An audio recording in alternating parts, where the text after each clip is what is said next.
अगर आपका बुद्धि बल अच्छा, बुध अच्छा है, तो आप बुद्धिमान होंगे, व्यवहार कुशल होंगे, आपका हर निर्णय बहुत अच्छा होगा। बुध अगर आपका कमजोर है तो आपको भावुक बनाता है, और भावुकता जो है सफलता में बाधक है। गुरु का सबसे ज्यादा महत्व होता है और सबसे बड़ा ग्रह भी होता है गुरु। किसी भी व्यक्ति की कुंडली में यदि गुरु ग्रह की दशा रहे तो उसे पूर्व संचित पुण्य कर्मों का उदय माना जाता है। उसे हर क्षेत्र में आगे बढ़ने का अवसर मिलता है कि 2 जून 2026 से गुरु 13 महीने के लिए आकाश मंडल मतलब गोचर में उच्च के हो रहे हैं। तो स्त्री की कुंडली में वो वरदान स्वरूप माने जाते हैं, क्योंकि विवाह सुख के कारक है। तो जो भी गर्ल्स लड़कियां विवाह के योग्य हैं लेकिन काफी प्रयास करने के बाद भी शादियां नहीं हो रही, तो 2 जून के बाद बहुत ही अच्छे चांस बनेंगे। किसी भी व्यक्ति की कुंडली में यदि शुक्र उच्च का है या अपनी राशि में है तो वो बलवान रहेगा, वो जीवन भर सुख सुविधाओं का उपभोग करेंगे। हम बुध ग्रह की बात करते हैं। जी। बुध जो है बुद्धि बल का कारक होता है। विस्तार से देखें तो बुद्धि, प्रबंधन, तार्किकता, चातुर्य, भावुकता, व्यवहार कुशलता आदि का कारक होता है। बुध ग्रह का जीवन में बहुत ज़्यादा महत्व होता है।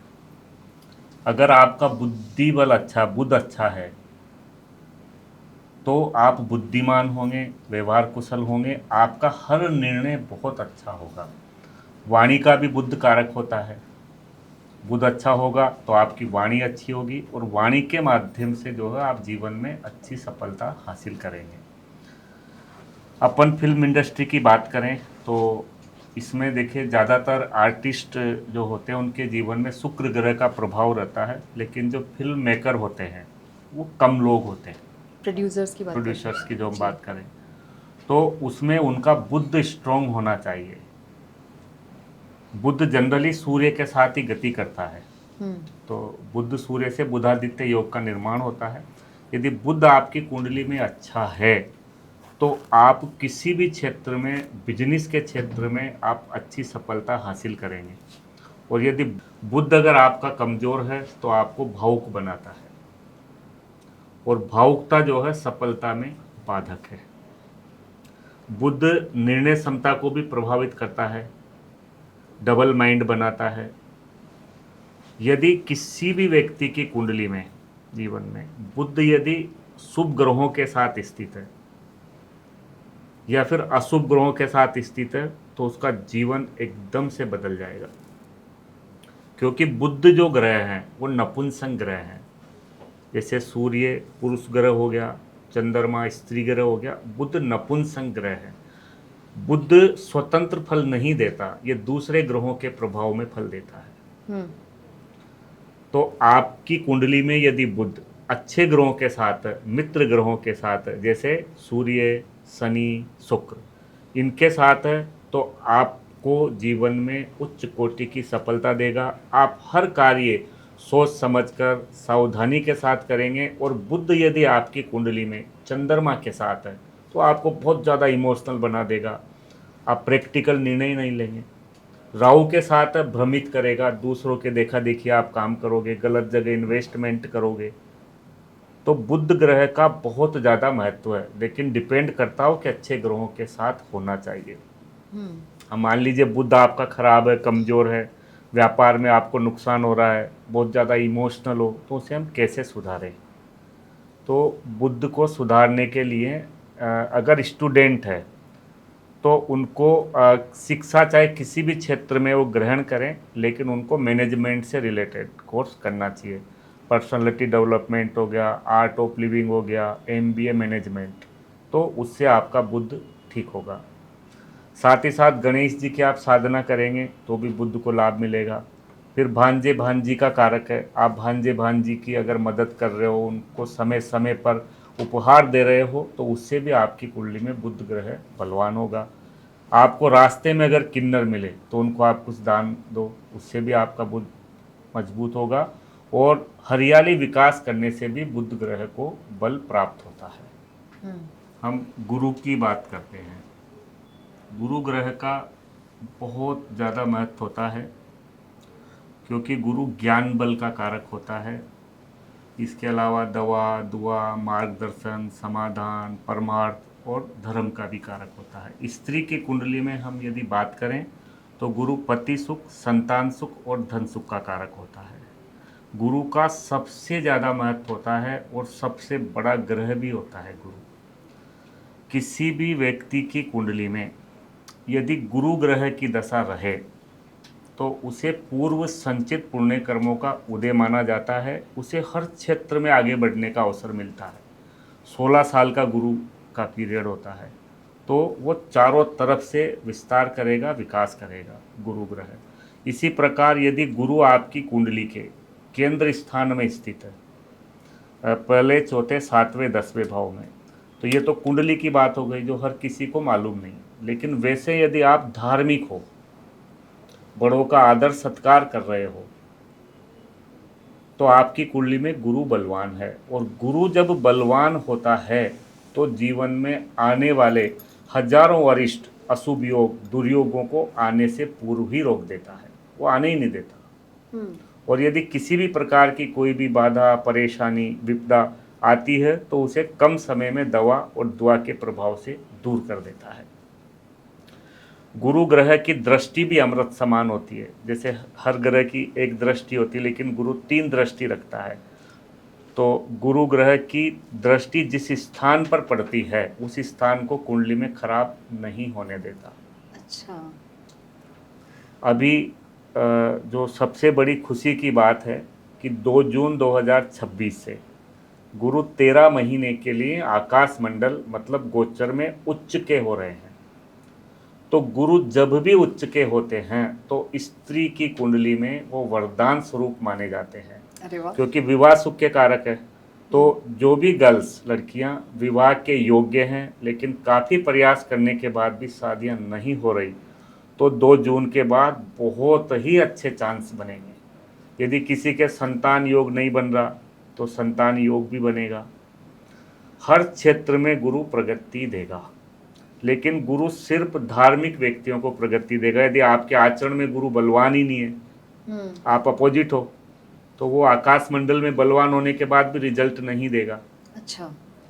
लेकिन अगर आप थोड़े से धार्मिक हो, संस्कारवान हो, तो ये बहुत बड़ा गोल्डन चांस है। क्योंकि गुरु उच्च का 13 साल में एक बार होता है। ऐसा अवसर फिर अगले 13 साल के बाद मिलेगा। याद रखिएगा दोस्तों, गुरु बलवान हो रहा है। और गुरु जब बलवान होगा तो जो भी मार्केट की स्थितियां भी ऐसे चल रही है ऊपर नीचे, तो उसको भी सुधारेगा। मतलब काफ़ी सारे पॉजिटिव परिवर्तन इसमें देखने को मिलेंगे। मतलब जिन लोगों को बहुत पैसे कमाने हैं तो उनको भी बहुत फायदा होगा। गुरु मुख्य रूप से पैसे का कारक है। हाँ, गुरु की कृपा हो तो पैसा वैसे ही ज़्यादा आएगा। बिल्कुल जी। तो क्या करना चाहिए ऐसे टाइम पे एक व्यक्ति को अपना गुरु बलवान करने के लिए? देखो, गुरु बलवान करने के लिए एक तो आप धार्मिक रहें, जी बड़ों का आदर सत्कार करें, जी। अच्छे कार्य करें, कर्म आपके अच्छे रखें, अपने आप गुरु बलवान होगा। हम बात कर रहे हैं शुक्र की। मेरा सबसे फेवरेट प्लैनेट। आपका नहीं, पूरी दुनिया का फेवरेट है। जी बिल्कुल। क्योंकि शुक्र लग्जरी का, जी। धन, इनका कारक है। और जी। आज का युग भौतिकता का युग है। बिल्कुल। तो शुक्र तो सबको बलवान चाहिए। हम्म।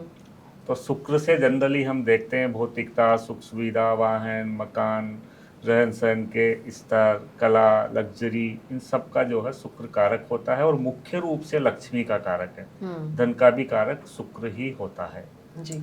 किसी भी व्यक्ति के जीवन में अगर शुक्र बलवान है तो उनके जीवन में धन धान्य की किसी भी प्रकार से कोई कमी नहीं रहेगी। और शुक्र यदि कुंडली में कमजोर है तो सबसे ज़्यादा आर्थिक परेशानियों से परेशान रहेंगे।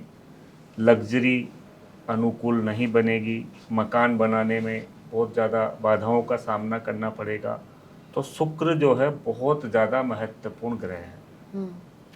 तो किसी भी व्यक्ति की कुंडली में यदि शुक्र उच्च का है या अपनी राशि में है तो वो बलवान रहेगा। वो जीवन भर सुख सुविधाओं का उपभोग करेंगे, चाहे वो खुद मेहनत करे या ना करे, विरासत में मिलेगा या किसी के माध्यम से भी मिलेगा।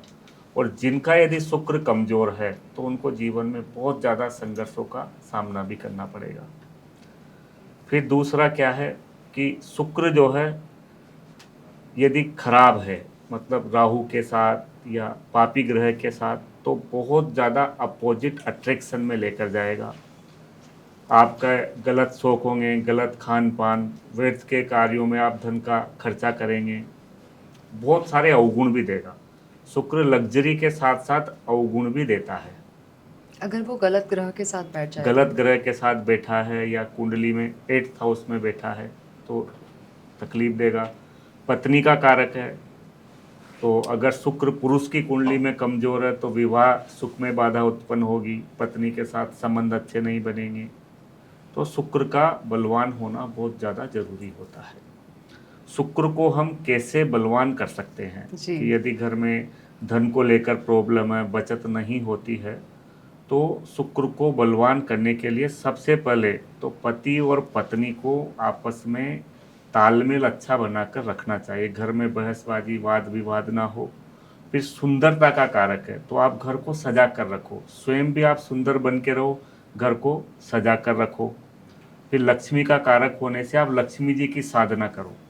एक श्री सुक्तम का पाठ होता है, श्री सुक्तम का आप अगर आप रोजाना पाठ करते हैं तो निश्चित रूप से धन की वृद्धि होगी, आपका मकान जल्दी बनेगा, रहन सहन का स्तर आपका अपग्रेड होगा। तो शुक्र को हम बलवान कर सकते हैं, लेकिन किसी का ज़्यादा बलवान हो तो फिर वो व्यर्थ के कार्यों में भी धन खर्च करेगा, गलत खान पान, गलत आदत, लेकिन धीरे धीरे फिर उसका नेगेटिव इफेक्ट आपके फिजिकली उस पर पड़ेगा। तो शुक्र को जो है आप एक बैलेंस में रखो, मतलब भौतिकता की विचारधारा भी रखें और थोड़ा आप अध्यात्मवादी भी बन के रहें। क्योंकि गुरु और शुक्र का जिस व्यक्ति के जीवन में तालमेल हो जाता है, जैसे कोई व्यक्ति बहुत ज़्यादा मॉडर्न है तो अध्यात्म का पार्ट कमज़ोर हो गया, और बहुत ज़्यादा आध्यात्मिक है तो फिर भौतिकता का पार्ट कमज़ोर हो गया। लेकिन जो व्यक्ति भौतिकता और अध्यात्म का एक अच्छा तालमेल बना लेता है, मतलब पूजा पाठ करना, धार्मिक संस्कारवान रहना और साथ ही साथ लग्जरी को भी महत्व देना, तो उसका जीवन बहुत अच्छा हो जाता है। क्योंकि गुरु और शुक्र का कॉम्बिनेशन अच्छा हो गया, और दो ही ग्रह आचार्य हैं, देवताओं के गुरु है बृहस्पति और दैत्यों के गुरु है शुक्राचार्य। तो दोनों ग्रहों का बैलेंस बनाना जीवन में बहुत बड़ी सफलता को दर्शाता है।